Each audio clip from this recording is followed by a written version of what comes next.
Berikutnya, kita akan mencari sebuah package yang mudah digunakan yang namanya Faker. Teman-teman boleh ketikkan di bagian inputan ini Faker seperti ini. Ini adalah package-nya. Kalau ketemu, teman-teman klik aja, maka dia akan pergi ke package itu. Jadi di dalam package ini ada sebuah package yang namanya Faker yang digunakan untuk mengenerate data dummy atau data palsu.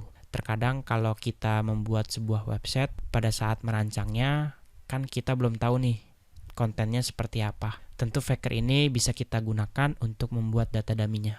Nama package-nya yaitu fjaninoto/faker, dan kalau teman-teman lihat di bagian package ini, teman-teman pilih package ini, maka teman-teman akan selalu melihat perintah seperti ini.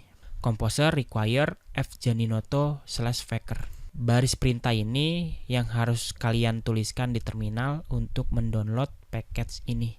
Maksud dari perintah itu apa? Jadi ini menjalankan perintah dari Composer. Jadi pastikan kita install dulu Composernya, lalu kita melakukan require atau mengambil sebuah package yang ada di dalam Faker ini. Nanti scriptnya akan di-download dan langsung masuk ke dalam folder project kita, yaitu latihan strip Composer, sehingga kita bisa langsung menggunakannya. Paste, kita langsung ketik aja Composer require, lalu nama package-nya adalah janinoto/faker. Pastikan namanya benar karena ini adalah nama package yang akan kita download. Composer require fjaninoto/faker. Kalau teman-teman enter, maka dia akan mendownload package ini, dan lumayan lama tergantung dari koneksi yang teman-teman miliki. Jadi ditunggu aja sampai proses downloadnya selesai. Jika sudah berhasil di-download, maka kita akan dapat informasi seperti ini. Dan kalau teman-teman lihat di bagian folder kita, yaitu latihan strip Composer, sekarang kita punya beberapa file yang dibutuhkan. Dan kita juga dikasih folder vendor, di mana di dalam sini dia akan menyimpan package yang sudah diinstal. Jadi apapun package-nya yang kita download di packages tadi akan otomatis masuk ke dalam folder vendornya. Jadi folder ini akan kita jadikan sebagai project sederhana. Jadi teman-teman silakan buka kode editornya.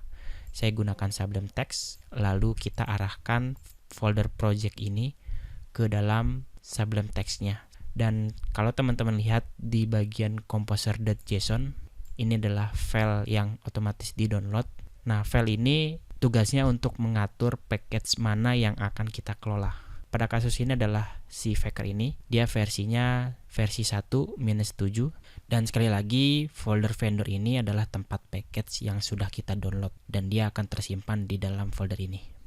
Kita akan coba menggunakan library ini. Jadi teman-teman silakan buat file baru, klik kanan di folder projectnya, new file, lalu kita berikan nama dengan nama index.php. Kita save. Tentu di bagian ini kita akan mengimplementasikan library dari Faker ini. Coba kita lihat dokumentasinya.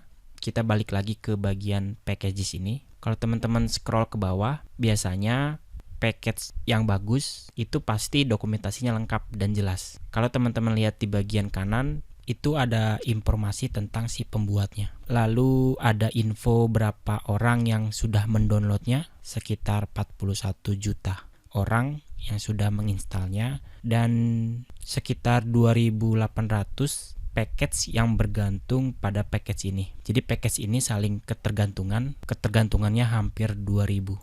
Kemudian untuk menggunakan package ini kita butuh versi PHP minimal 5.3 atau versi yang terbaru, yaitu PHP versi 7 jika ingin menggunakannya. Nah, sekarang kita lihat cara penggunaannya. Di sini lengkap sekali cara penggunaannya. Kita sudah melakukan instalasi, yaitu mendownload. Si Faker ini cukup keren. Dia bisa mengenerate macam-macam. Kita bisa mengenerate nama, alamat, atau teks sembarang seperti ini.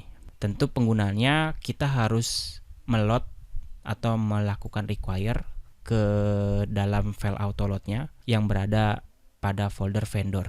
Lalu kita melakukan instansiasi objek dari Faker itu dengan menjalankan metode create untuk melakukan generate data. Karena dia dalam bentuk objek si $Faker ini, maka kita bisa memanggil properti atau metode yang ada di dalam objek Faker-nya. Kita akan langsung praktekkan saja di bagian index.php-nya. Bagian ini bisa kita close. Kita akan buat tag PHP pembuka dan penutup.